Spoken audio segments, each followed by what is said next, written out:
আসসালামু আলাইকুম সকলকে। আজকে আমরা বাক্য পরিবর্তন কীভাবে করতে হয় সেটি দেখব।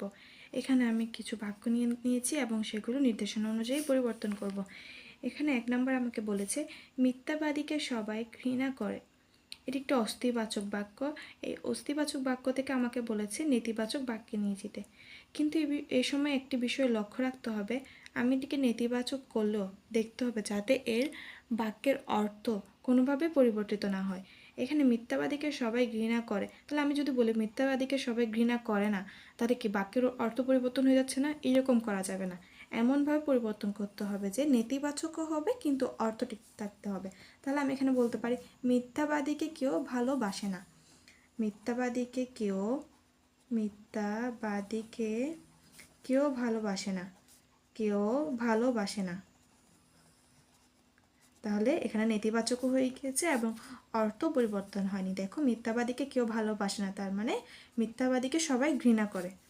এর পরবর্তীতে যেই বাক্যটি রয়েছে, জননী ও জন্মভূমি স্বর্গের চেয়েও প্রিয়। এখানে আমাকে বলেছে যে প্রশ্নবাচক বাক্য করতে। তো আমি এটাকে প্রশ্ন কিভাবে করব?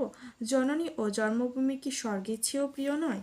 তাহলে এভাবে আমি প্রশ্নটা সাজাতে পারি, জননী ও জন্মভূমি কি স্বর্গের চেয়েও প্রিয় নয়? কি স্বর্গের চেয়েও প্রিয় নয়? এই সময় অবশ্যই খেয়াল রাখবে যে প্রশ্নবোধক চিহ্ন এমন অনেকের হয়ে থাকে যে ঠিক পরিবর্তন করেছে কিন্তু প্রশ্নবোধক চিহ্ন দেয়নি। এই সময় অনেক সময় দেখা যায় টিচার যদি করা হয়ে থাকে প্রশ্ন 1টি নাম্বার কাটা গেল। দেশের সেবা, এর পরবর্তী যে কোয়েশ্চেনটি রয়েছে, দেশের সেবা করা সকলের কর্তব্য।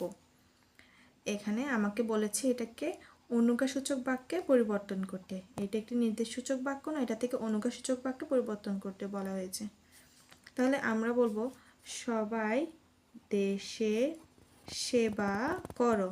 সবাই দেশের সেবা করো। এরপর রয়েছে দয়া করে কিছু বলবেন না।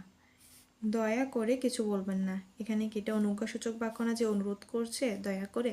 তাহলে এটা থেকে যখন আমি নির্দেশসূচক বাক্য নিয়ে যাব তখন বলতে পারি কিছু না বলার জন্য অনুরোধ জানাই বা অনুরোধ করছি। কিছু না বলতে আপনাকে অনুরোধ জানাই। এখানে অনুরোধ জানা যখন উল্লেখ করে দিয়েছে, এটি একটি অস্তিবাচক বাক্য হয়ে মানে অর্থাৎ নির্দেশসূচক বাক্য হয়ে গেছে। প্রথমে ছিল দয়া করে বলার কারণে এটি অনুজ্ঞাসূচক বাক্য ছিল। এরপর রয়েছে ভোরের বাতাস নির্মল। আমাকে বিস্ময়সূচক বাক্যে পরিবর্তন করতে বলেছে। তো ভোরের বাতাস নির্মল শব্দটি যখন আমি বিস্ময়সূচক বাক্যে পরিবর্তন করব তখন আমি বলতে পারি কি নির্মল ভোরের বাতাস। তাহলে কি নির্মল ভোরের বাতাস। নির্মল ভোরের বাতাস।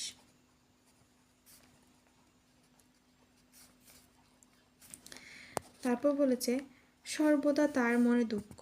বিস্ময়সূচক বাক্যে পরিবর্তন করতে বলেছে, অর্থাৎ আশ্চর্য হয়েছে এরকম কিছু শব্দ পরিবর্তন করতে হবে। আহা, আহা, সর্বদা তার মনে কি দুঃখ। সর্বদা তার মনে কি দুঃখ। তার মনে কি দুঃখ। তাহলে এটি বিস্ময়সূচক বাক্যে পরিবর্তন হয়ে গিয়েছে। আজ এতটুকু পর্যন্ত। সকলকে ধন্যবাদ।